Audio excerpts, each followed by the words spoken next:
We are approaching a special time in the history of St. Joseph's Parish. July 2015 will mark the 75th anniversary of Father Meenie's arrival at St. Joseph's Parish. Contrary to popular belief, Father Meenie's birth was bigger than his bite. The numbers of people are unknown, both Catholic and non-Catholic, that Father Meenie helped down through the year.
How old were you when you went to work for Father Meenie?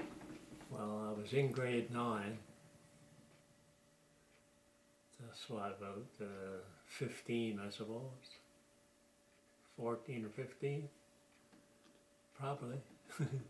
And you went to work with him at the theatre. What was your first job at the theatre?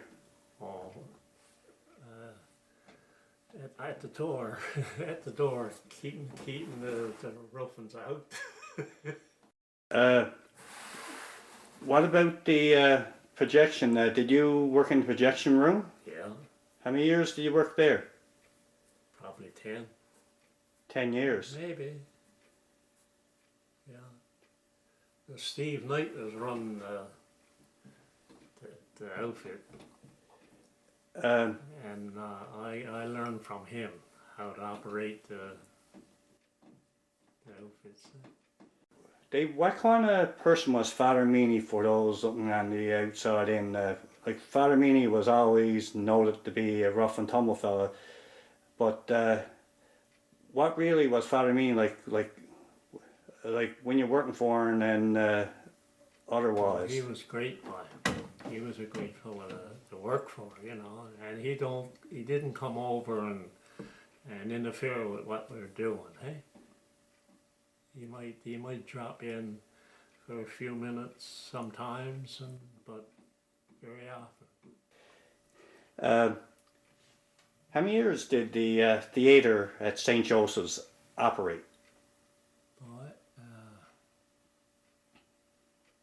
I don't know, probably 10 years or so, you know. I don't know, I didn't bother, you know, what was it, how long it was there. It's just that I was there. You were there when you got out of school too? Yeah. I started when I was in school there. When I finished school, then I stayed there.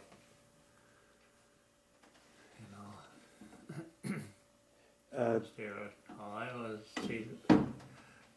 Steve Knight was the boss, at there, and I was under him, and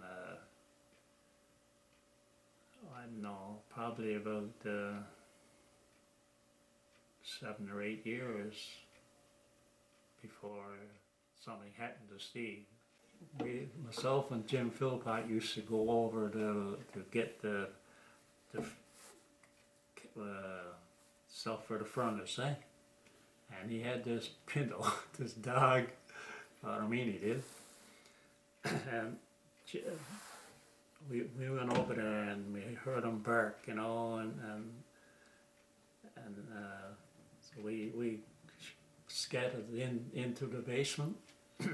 So on the way out, I said to Jim, I said, now if Pinto comes, you know, don't run, see?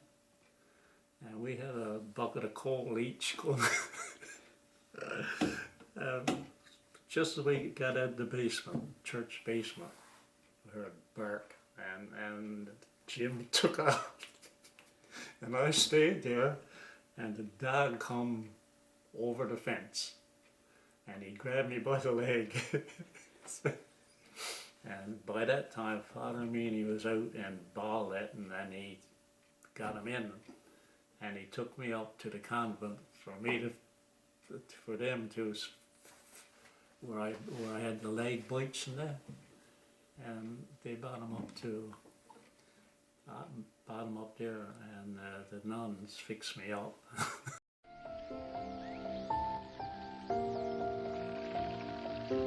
The faith of the Roman Catholic people of Grand Falls Station was initially cared for and nurtured by Father William P. Finn, the parish priest of Grand Falls.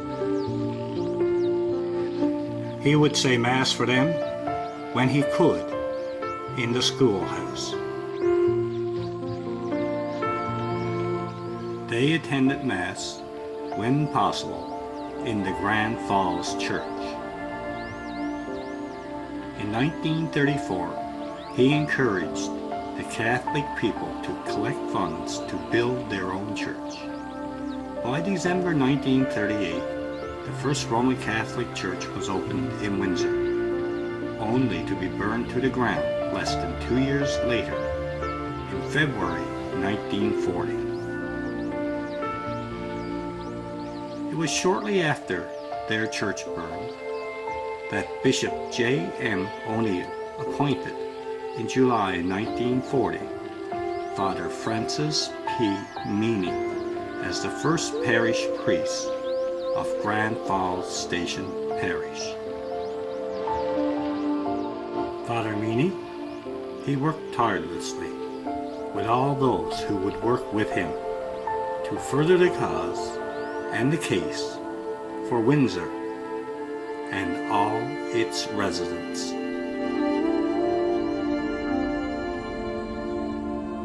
He surrounded himself with good people to make a vibrant parish. Ned Lee was his master project builder. There were many others that made St. Joseph's the great parish it is today.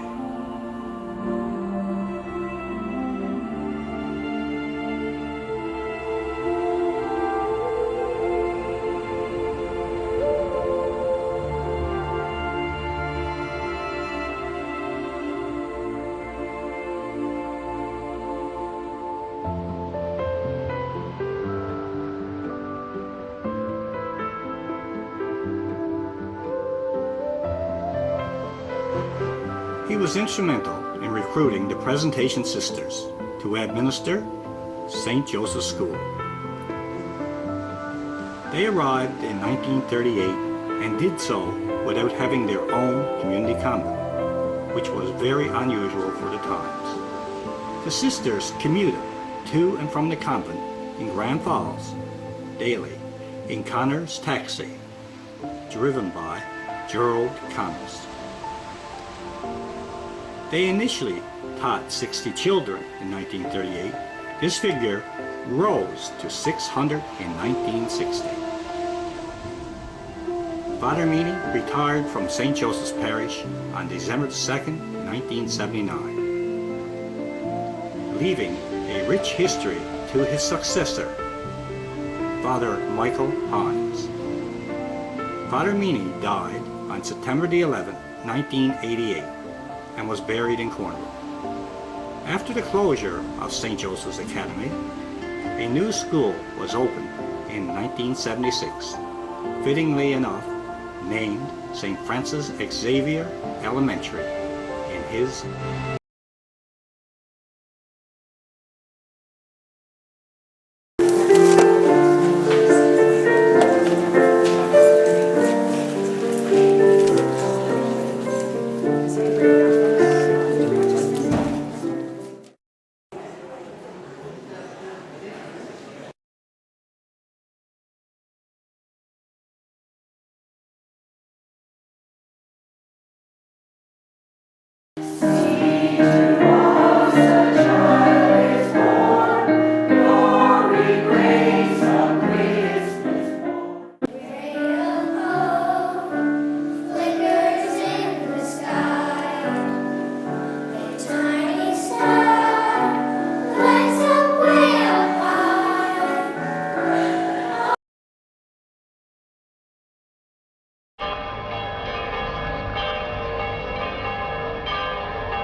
What was it like growing up in the early days under the guise of Father Meenie here at St. Joseph's Parish and School?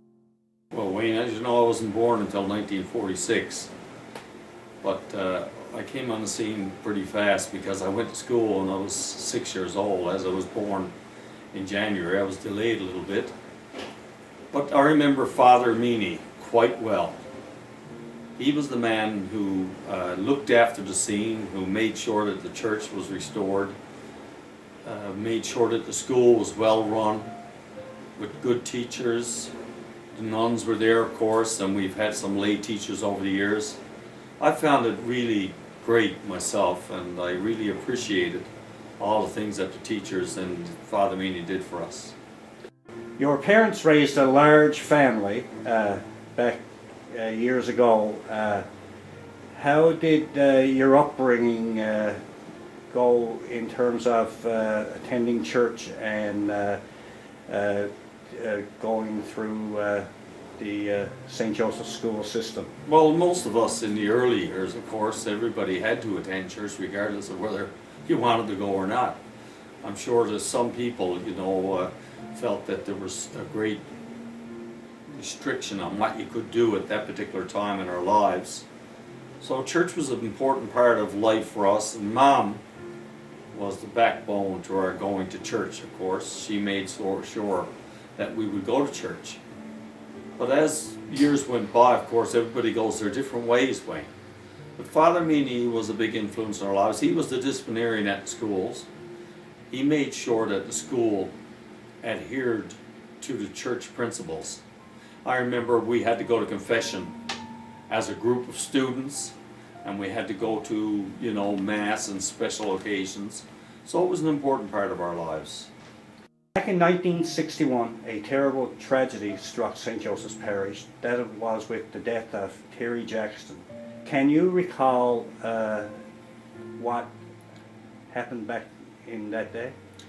Yes, I mean, you know, it was an unfortunate circumstance and situation because the railway track, as you know, separated Grand Falls from Windsor.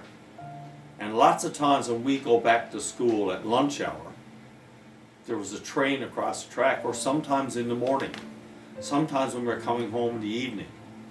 And some kids were a little bit of a daredevil and they wanted to get a ride on the train, you know. I was probably one of them. And I think Terry, God bless his soul, was trying to get a ride for a little bit of fun, not knowing what would happen to him. And because he slipped, and you know, it's difficult to talk about. I'd just rather say it was a terrible accident. And him being a cousin of mine, it affected us all. Well, Wayne, you know, my memories of the school days were good ones. I remember, you know, things like the beautiful sisters that taught us.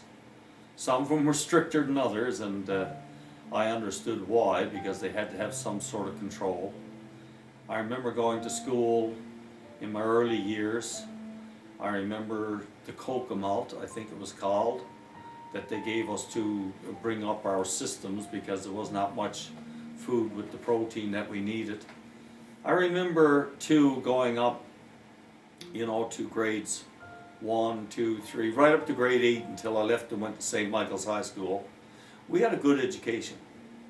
I mean, we were provided with some of the knowledge that some of these nuns and lay teachers had acquired, and they imparted it to us. We had fun times in school. I remember recess. We'd all go out and play around, and marbles or alleys was a great big part of our recess time. People would play horseback, you know, where you carry people on your shoulders and try to tip the other one off. And we had fun. I remember we used to play some sort of football, you know, with an old goat skin or something on the playground at recess time. Then we'd go back and we'd get out probably 3:30, I think, in my early years. And then we go home if the train wasn't blocking our way. And, you know, we had an enjoyable time. Then, of course, when we had our summers off, we all went swimming and everything in this area. And the parish itself was an important part of our lives growing up. Your brother John just recently passed away. From doing some research, I found that he was the first child baptized at St. Joseph's. In the new church, yes. In 1940. Yeah, I remember Jack was really proud of that. Jack, his name was John. We called him Jack all our lives, and he was really proud of that. And you know, he became a faithful follower of the church and had attended Mass every Sunday.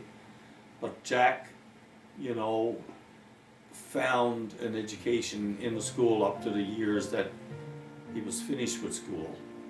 But the work that he did led him to becoming a plumber pipe fitter. And he was always proud of that as well. He was an intelligent man. It's unfortunate that he passed away so soon. He also, if I'm not mistaken, received Holy Communion from the Pope at Flat Rock.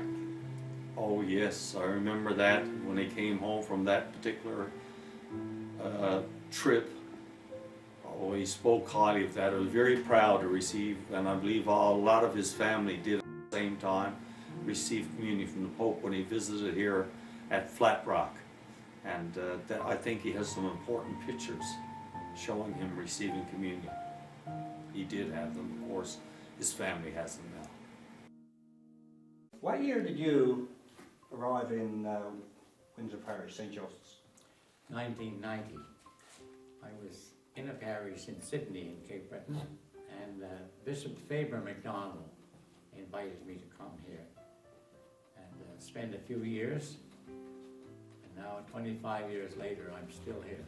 You're still here and enjoying every moment. Well, I enjoyed my time at St. Joseph's here very much. I found the people who were very welcoming and very kind, and I just found them that they were very warm and welcoming, and I'm very happy to be here. How many years did you stay at St. Joseph's? I was here 7 years, and I wanted to stay longer, but the bishop at that time wanted me to go to another parish. But as I say, my years here were just wonderful. One of the things that that was very pleasing and was the sisters, of course, that lived next door. Sisters, the presentation sisters, and they had put a lot of time into the parish here and a lot of effort to help the young people, especially to get a good education, and they were very, very kind to me, and I spent a lot of dinners around their table, and that was a very, very nice part of my ministry here. What would you say is what would you say is your biggest accomplishment when you were here at St. Joseph's? Well, I don't know what my biggest accomplishment, but well, I enjoyed celebrating the sacraments here. Baptism, we had beautiful celebrations for baptism and had a lot of marriages and a lot of burials too. And I was glad to be part of people's lives when they were burying their loved ones, like your own grandparents, Patty and Mel. That was beautiful. There were so many wonderful families here that I enjoyed being with. I mentioned the Lynches and the Murrays and the Bisons and the Shepherds, and there's just too many to mention. But one of the things church-wise was probably, of course this is a building, away from the people, was the wall that we put in on the back of the church. I just remember when we used to open the church doors, especially in the wintertime, you could feel the draft right up to the altar. But after we put in that wall, I think it really helped a lot in that way, and we didn't need all the seats that were there anyway. It brought the people a little closer together. So I think that was a nice part of mine. The Rankin family, during the Sound Festival one year, I believe a couple of them came to church. They did. That was the first time the church ever filled up from the front towards the back, because they knew the Rankin family were going to sing in the choir and in the front part of the church. So people were calling up and saying, can we sit in the front seats and so on. Usually the church fills up from the back, if it does fill up. But anyway, they were relatives of mine, and I knew them well, and that was a beautiful celebration. You used to give classes in tap dancing or step dancing back years ago. Can you give us a little insight on that? Well, my people are Scottish, and we grew up in Cape Breton with Scottish step dancing and square dancing. So after I came here, some people asked me if I would have a square dancing class, and we did. And it turned out quite well. The people enjoyed it very much.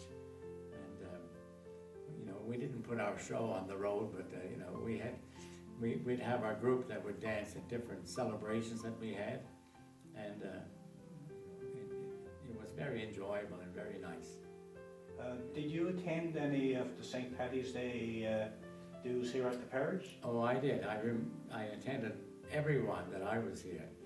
And they were great celebrations. They were really nice. There's so many musical talents in the people here, and with the accordion and the guitars and the singing, and there were great celebrations in the parish center. And I think you probably attended a lot of them too. Yeah.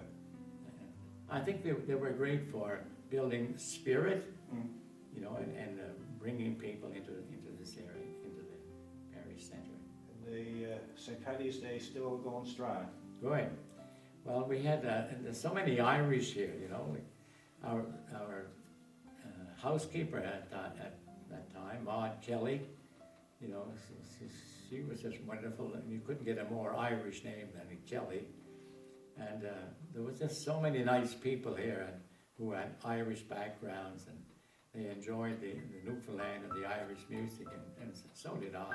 I was more used to the Scottish music, but I grew in my appreciation for the Newfoundland music and the Scottish music while I was here.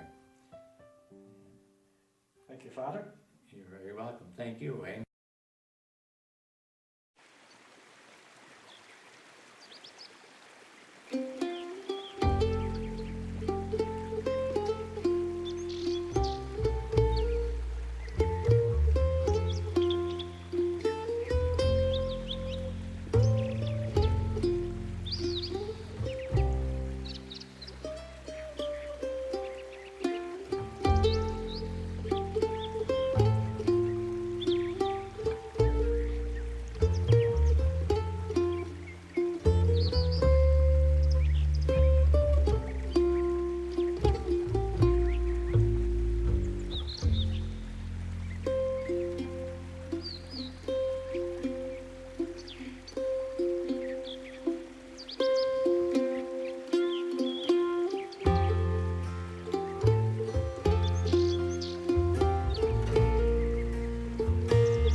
Where did your parents come from? Well, my dad was from Riverhead, St. Mary's Bay, and Mom was born in Grand Falls.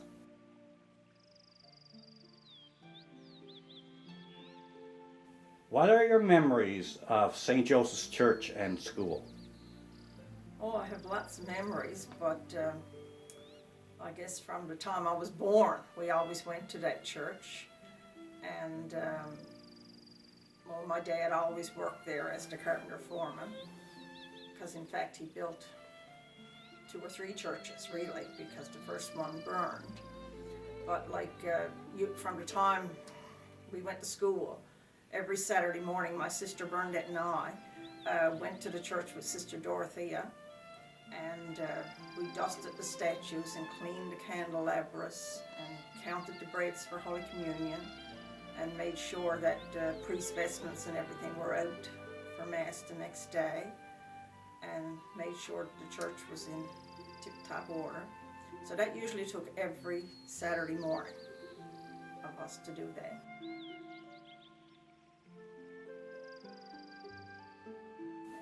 What was it like having your dad as Father Meenie's right-hand man? Well, we always knew that he was Father Meenie's right-hand man, and everything that went wrong or needed to be fixed at the church or the school or the convent or Father Meenie's house, he was always available. We knew it was an important position, especially for children. We probably thought it was more important than it actually was, but still, I don't know what Father Meenie would have done without him, because he really depended on my dad.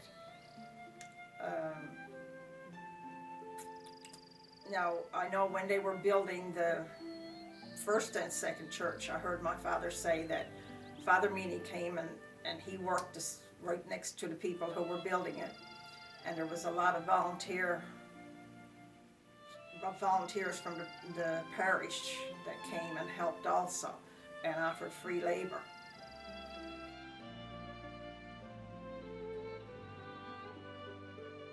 In your opinion, what was Father Meenie really like as an individual and as a community person?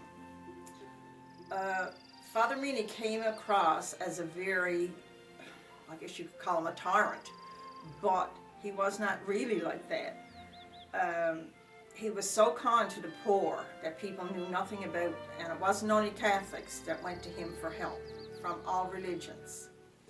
And I remember, well, usually every Christmas Day he came to our house for dinner. And I remember one Christmas he came, and it was first when rubber dolls came out. And I can remember sitting on his lap, and my sister's doll had a yellow dress and mine had a green dress. And he was examining the ears on the dolls. And he said, just imagine, they can make dolls now that look just like babies. Now, I guess that wouldn't sound important to kids today, but to us, that was an important thing. And I mean, we still remember it. But he did spend a lot of time at our house. But like I say, a lot of people were afraid of him. Now, Bernadette wasn't, I was a little bit afraid of him, but Bernadette wasn't as much afraid of him as I was. But as years went by, he became more your friend than someone to be afraid of. And he did a great job in Windsor, I'm sure.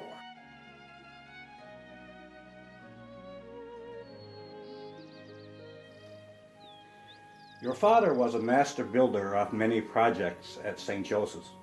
Your mother was also heavily involved with the parish in other capacities, along with your father. Can you tell us about your parents and their involvement with the church and school? Well, my dad was always involved with the church and school.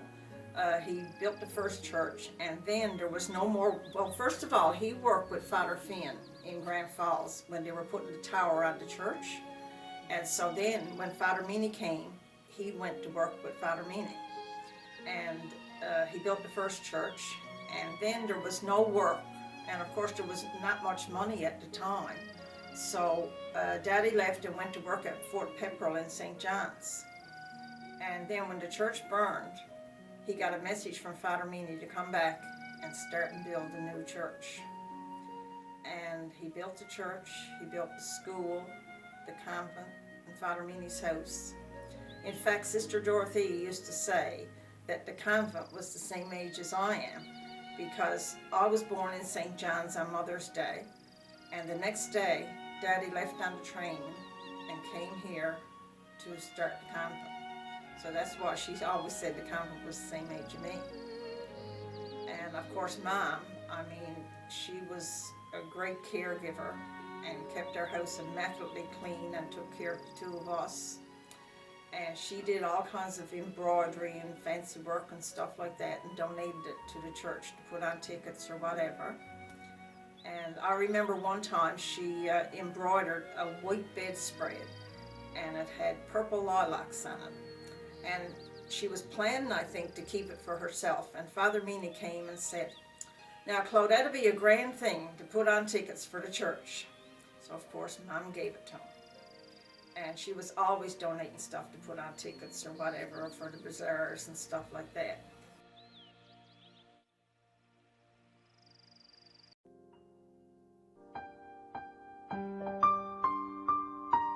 St. Joseph's School was not immune to tragedy. You see, on March the 1st, 1963, tragedy struck St. Joseph's School community and the town of Windsor. On the first Friday of the month, as part of the Catholic faith, students would attend Mass. It was just a normal day for 10-year-old Terry Jackson, who left Mass and was walking home with friends, and come to the railway crossing. Somehow, someway, Terry got swept under the train, killing him instantly. Terry left this world, leaving a large and loving family. Terry Jackson would have turned 60 on June the 24th.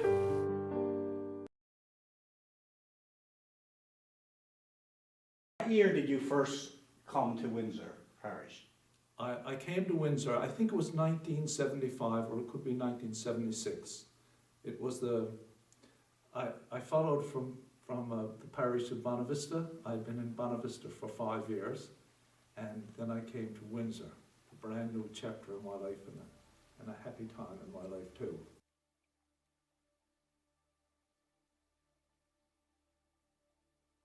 What are your favorite memories of serving the people of St. Joseph's?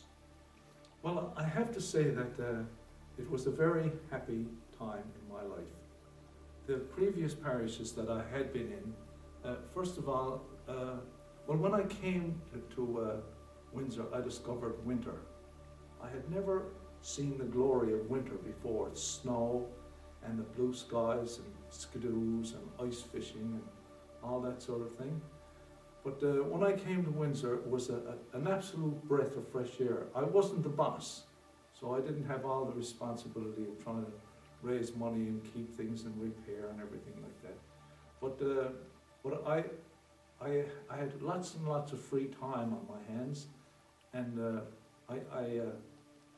well, one of the things that I did, I visited the homes, and I visited every single home in the parish. I recall that. I still hear people who talk about that back then, what you'd done, and they thought it was a great thing. You know something, it was a wonderful thing too. It was wonderful.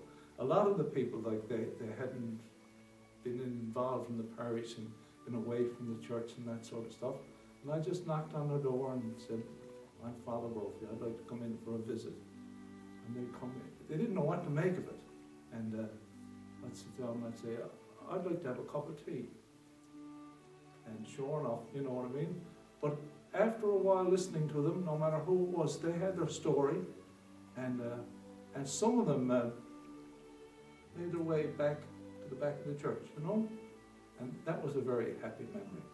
And I remember in the summers were glorious here. You know, like I would grow up in St. John's, half fog, half rain, tomorrow sunshine, but only for a few hours. When I came here, sunshine all day long. Anyway, I I had a great big car. I had a Dodge Monaco, and she used to go 100 miles an hour when she was stopped. But I used to go up on the road, and all the children would be playing there. This is in, probably 11 o'clock in the day. And I'd say, this car is leaving for Leech Brook in 2 minutes. Whoever is aboard is aboard, and whoever is not aboard is not aboard. And they'd fill up the car, no seatbelts in those days, and the front of the car full and the back of the car full and off to Leech Brook. So there's lots of little tiny memories like that. Like, I did a lot of hiking and that sort of stuff. I remember one time there was a little prayer group here with a group of boys, young boys, and one girl, and Donna was her name. And we met all the time faithfully. We had lots and lots of fun and lots of wonderful discussions and that sort of stuff. But all of that group of boys, we went up the Gaff Topsails on the train, and we had a night or two up on the Gaff Topsails. That was a magic moment too. My memory of the Gaff Topsails is we all went to bed in our tents and everything, and next thing you know, we hear this like roaring sound, like a bear, and frightened the life out of us in the tent next door. And this was you snoring. I remember that plain as day. I even remember the train trip. It was a great time. Yes, that's right. Well, I don't remember snoring. I never woke myself up. I never snored loud enough to wake myself up. The prayer group, we used to play darts, I believe, also into St. Mike's, and we used to frequent the Globe Cafe. We did. Quite often. We'd have a cup and I gotta say, that was a very enjoyable part of my growing up, and I really enjoyed that group. We used to discuss the reading from the Bible and talk about what it meant and everything. And I gotta say that while it lasted, that was one of the great things about growing up at St. Joseph's. Wasn't it? It was. Yes. It was a very pleasant experience in my life as well too. And even though these young men like yourself were only, 15, 16, 17, whatever age they were around that time, when we got together to talk and discuss, they took it very seriously, and we entered very, very deeply into some wonderfully, human and spiritual topics.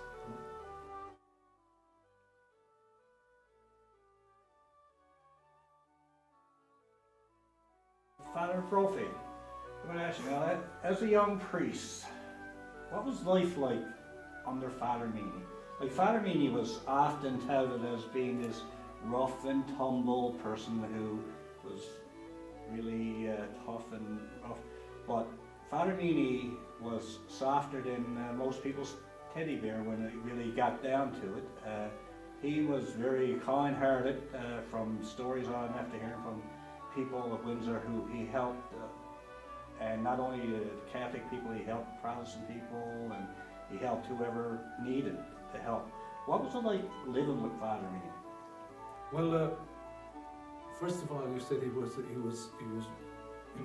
robust.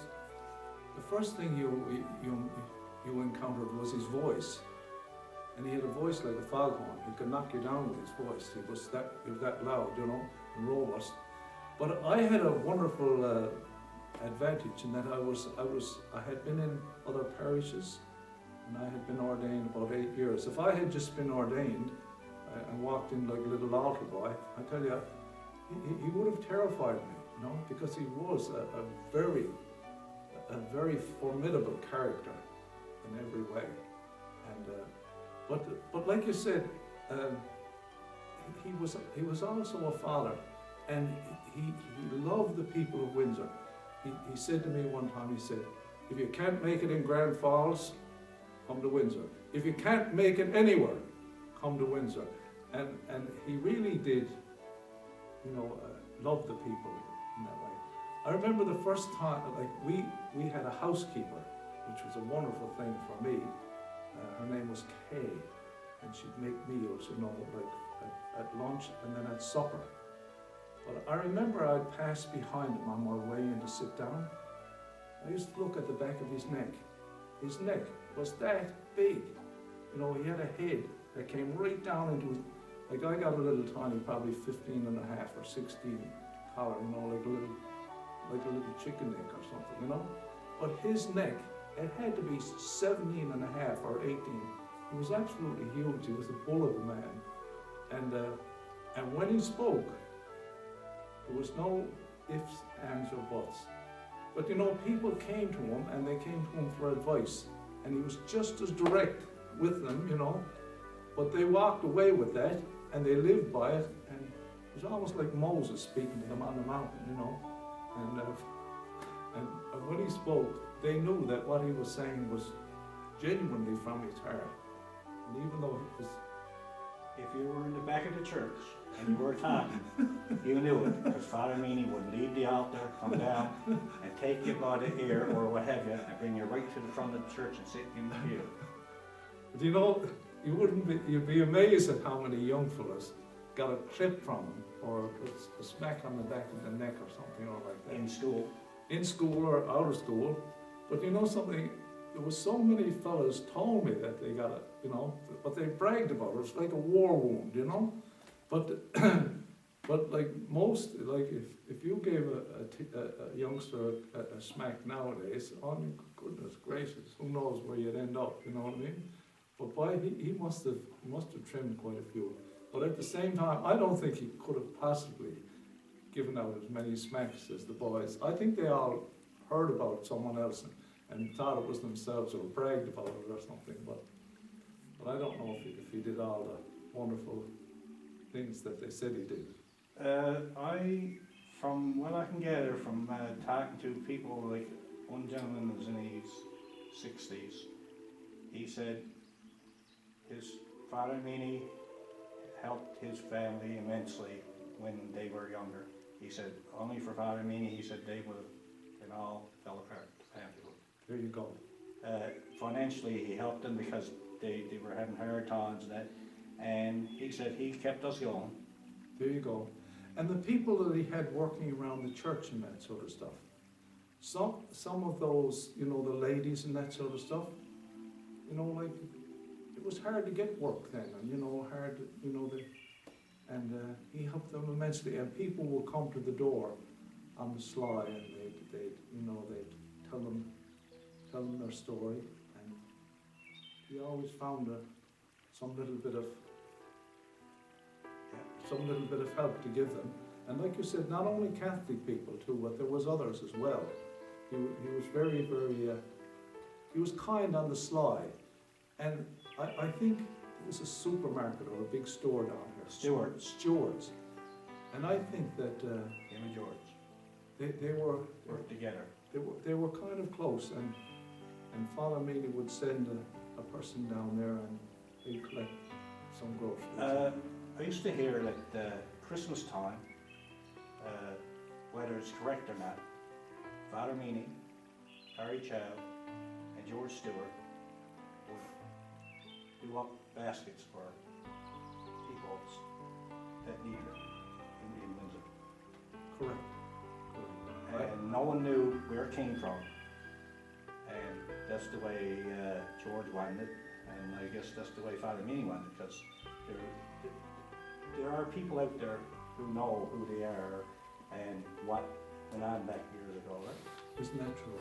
Yeah. And there was a lot of, as you know, there was a lot of poor families here, and people that needed a little bit of help.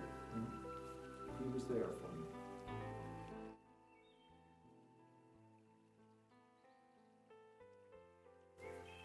My favourite memory of Father Meenie. Well, I tell you, I don't know if this is my favourite memory of him, but I'll tell you a memory of him, okay? It was Good Friday, and we had at 3 o'clock in the afternoon, we were going to go to the church, and we'd have our celebrations for Good Friday, you see? Now, there was the thing called the petitions or intercessions. Now, It was an introduction. You know, we'd pray for our Holy Father, the Pope, and we'd pray for the bishops. And then we'd pray to the Lord, you know. Now, he was at the altar, and I was up in the pulpit. 3 o'clock, the church was jam-packed. You couldn't get in another cigarette paper. Locked, solid. So anyway,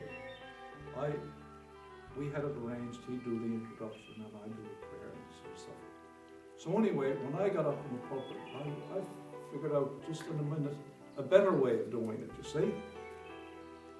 So anyway, I said my little prayer, and then it was up to him, you know. But it wasn't exactly how we had organized it. So anyway, he stopped, and he did his prayer. Anyway, I went on with this, you know, the next petition, you know, we're praying for the sick or whatever we're praying for. And I waited for him. Now, I had changed it up in the pulpit in the meantime. He stopped at the altar. Now, there's 1,000 people there in the church. Father Brophy, he said. Now you could hear him all around the world. He said, "You're doing it incorrectly." He said, "You're supposed to be doing it like this." And every person in the pew, you know, was drawing back, you know, as if to say, "Oh, Father Brophy, I'm glad it's you and not me." Here's me up in the pulpit now. Everyone looking at me, and Father Meenie correcting me in front of 1,000 people, you know what I mean? But he didn't do it out of any malice or anything like that. It's just that I was doing it incorrectly, and he was going to show me how to do it right. But in front of 1,000 people. So I had a few memories of that sort, you know what I mean? But looking back on it, he was a wonderfully pleasant man, and full of the most profound insights. Like I was always quizzing him. I was always, like I'd say to him, "Father, what is the most important or most valuable virtue for a priest?" I'd say that, something like that. And he'd say, right off the bat, "Faithfulness."